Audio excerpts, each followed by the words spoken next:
안녕하세요. 이번에는 조선의 젊은 개화당 청년들을 이끌어준 후쿠자와 유키치가 조선을 어떤 시각으로 보았는지 그 관점을 알아보려고 합니다. 후쿠자와 유키치는 처음에 조선을 미개한 나라로 여겼습니다. 그랬던 그의 시각이 갑신정변을 주도한 개화당 청년들을 보고 긍정적으로 변했고 조선을 지원을 하게 됩니다. 그러다가 갑신정변이 실패하고 주체 세력들이 처참한 처벌을 받는 것을 보고 조선의 미래에 절망하고 조선인과 그 지도층을 경멸하는 수준까지 변합니다.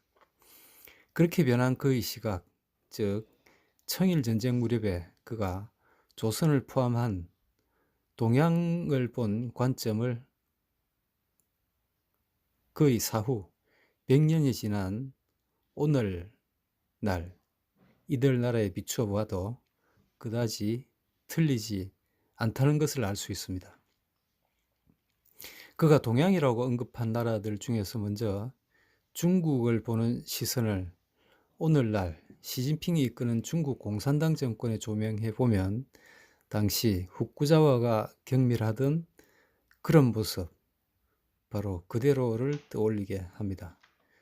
주변국을 그의 소나기에 쥐고 좌지우지하려고 하는 행태나 자국 국민들에 대한 인권을 무시하고 자유를 박탈하는 그런 모습 등은 후쿠자와 생전인 120년 이전에 비해서 나아진 것이 없는 것 같습니다.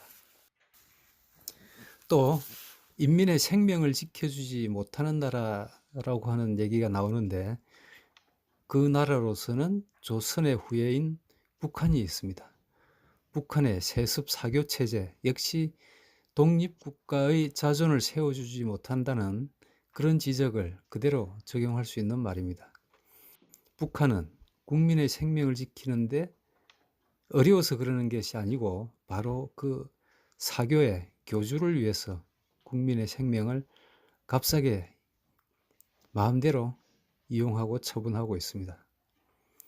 대한민국을 보면 최근 2년여간의 시간 속에서 볼 수 있는 그 모습이 100여 년 전 후쿠자와 유키치가 조선을 보는 시각을 대입해도 크게 다르지 않을 것 같습니다.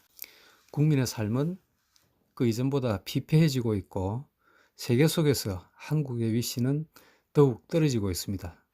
지난 약 70년간 세계 속에서 빛나는 발걸음을 걸어오던 대한민국이 후쿠자와 생전에 조선 지도층과 흡사한 정권을 맡고 있습니다. 조선 당시에 그의 조선을 보는 시각을 자세히 알아보도록 하겠습니다. 후쿠자와가 처음 조선에 대한 언급을 하는 것이 보이는 시기는 강화도 조약을 앞둔 1875년 무렵입니다. 그는 개항을 거부하는 조선의 자세를 보면서 조선이 스스로 일본 조정을 찾아와서 머리를 조아려서 속국이 되겠다 해도 기뻐할 만한 가치가 없다라고 했습니다. 그렇지만 그러던 그도 조선의 개화당 젊은이들과 접촉을 시작하고 나서부터는 조선에 대한 인식을 바꾸어서 조선의 개화에 기대를 걸고 지원을 하기 시작합니다. 그랬던 후쿠자와는 젊은이들의 갑신정변이 실패하자 다시 조선과 청나라의 본질을 인식하고 절망하게 됩니다. 조선 정변 이듬해인 1885년 그는 일본이 명심해야 할 것은 서양인에게 나약하고 후진적인 아시아의 한 나라, 즉 조선처럼 변화와 근대화에 저항하는 듯이 보이는 나라로 인식되지 않는 것이라고 말했습니다. 갑신정변이 실패한 이후에 보인 반응이었습니다.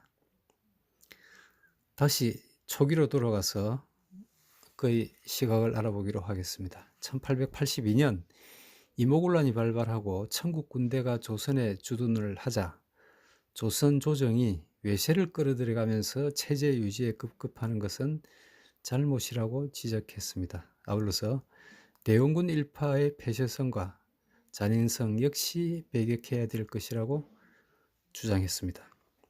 이어서 조선에서 천국 세력이 확대되기 시작하자 조선의 급진 개화파를 지원해서 그들이 스스로 국내 개혁을 추진해야 한다고 주장했습니다.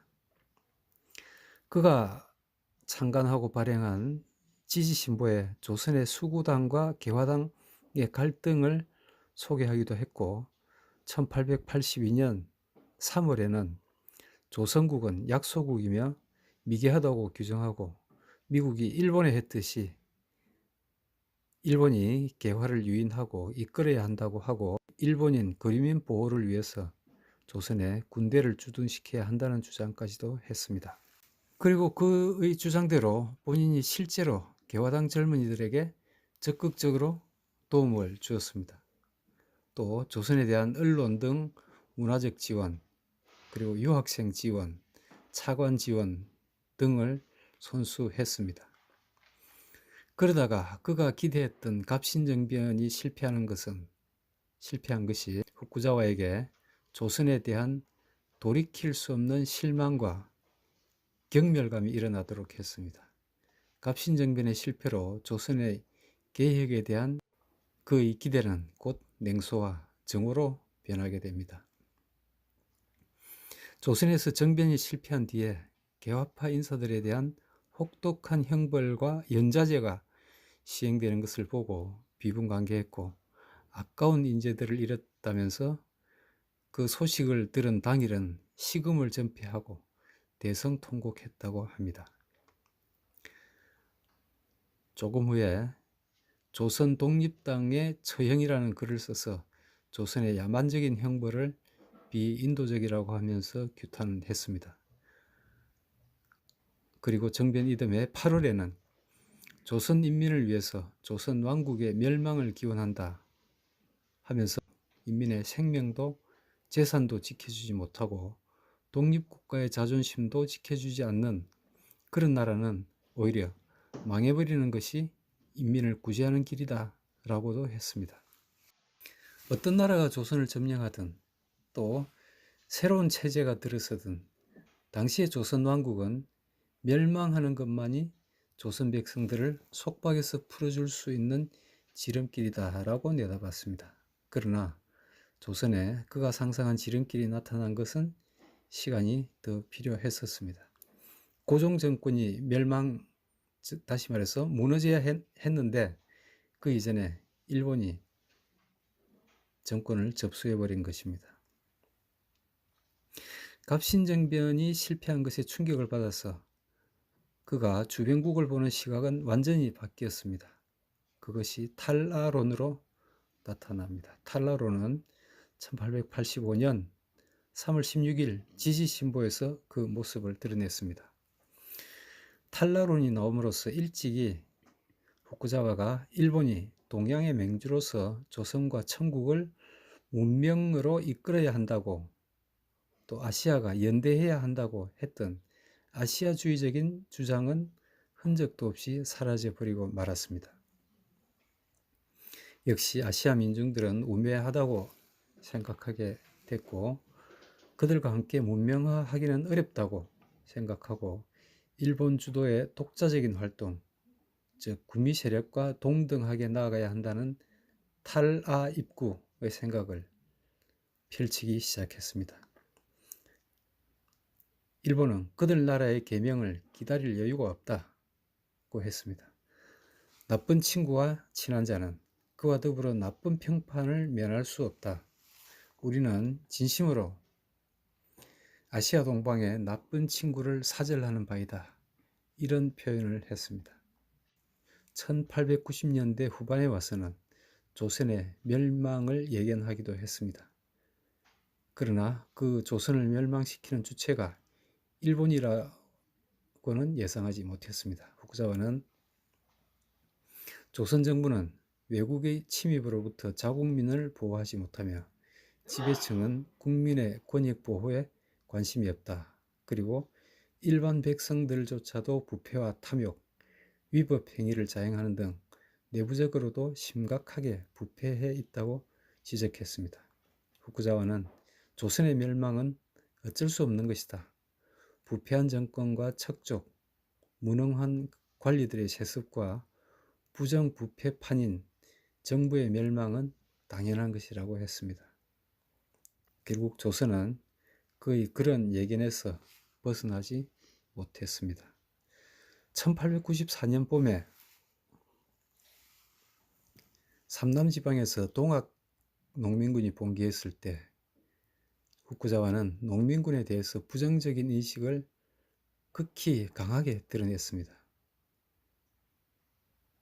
조선 인민은 소와 말, 이런 짐승과 같은 비유를 하면서 조선인의 완고 무식함은 남양의 미개인에게도 뒤지지 않는다. 이런 얘기까지 했습니다. 역시 천국에 대해서도 같은 적개심을 드러냈습니다.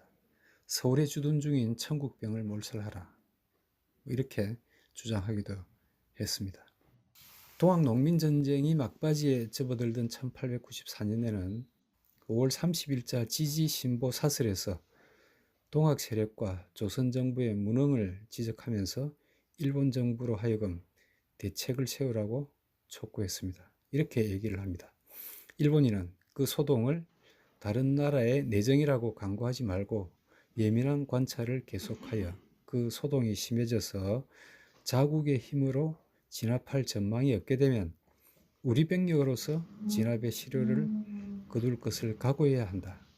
다른 나라의 내정에 관하여 함부로 병력을 파견하는 것은 원래 행할 바는 아니지만 그 정부로부터 의뢰가 있다면 국제 간의 관례로서도 지장이 없다. 만약 일본이 아무런 조치를 취하지 않고 가만히 있으면 조선 정부는 위급한 경우에 반드시 진화에게 원병을 청할 것이다. 만약 진화, 즉 천국의 군대로 조선의 내란을 진정시키고 그 정부의 자립을 돕게 된다면 반도국의 진전은 점점 그 중국 수중에 들어가서 조선 정부의 내실을 해치고 그 결과는 동양에서의 우리 일본 국권의 성패에도 영향이 있을 것이다. 이렇게 주장을 합니다. 그러면서 일본은 기회를 잃지 않아야 한다고 했습니다. 중국이 원병을 파견하는 경우에는 일본도 동일한 세력의 군대를 파견해서 반드시 대등한 지위를 점해야 한다는 주장도 했습니다. 그 이후에 그는 진화, 조선을 대하는 법도 이웃나라이기 때문에 특별히 대우할 것이 아니라 정말로 서양인이 일본인을 대하는 방식에 따라서 처분해야 한다고 주장했습니다. 청일전쟁이 일어나자 지지신보에 공개적으로 중국을 원색적으로 비판했습니다. 역시 동물에 비유하면서 중국인들은 개돼지 이런 식으로 비유를 했습니다. 그러면서 일본군이 벌레와 짐승을 죽이는데 죄의식을 가질 필요는 없다 하는 극언까지도 했습니다. 자신의 반중 감정에 대해서 평소에 합리성을 발휘하지 못한다는 비판을 받자 중국인의 미개함과 욕심을 지적하면서 이것이 바로 중국을 짐승으로 볼 수밖에 없는 당연한 이유라는 주장도 했습니다. 조선을 보는 시각이 아주 나빠져 있는 그런 상황이었음에도 불구하고 1894년 12월에 조선으로 귀국한 서재필이 유길준, 윤치호와 손잡고 신문사 개설을 시도하자 그들에게 조언과 후원을 적극적으로 해줍니다. 후쿠자와는 사후 1년 후인 1902년에 출간된 자서전이 있는데 그 자서전에는 조선에 관한 언급은 별로 보이지 않습니다. 중국에 관해서는 아주 나쁜 비판적으로 보는 그런 글을 자서전에 남긴 바 있습니다. 오늘은 후쿠자와가 당시 조선을 어떤 시각으로 보았는지 알아봤습니다. 오늘은 여기까지 하겠습니다. 감사합니다.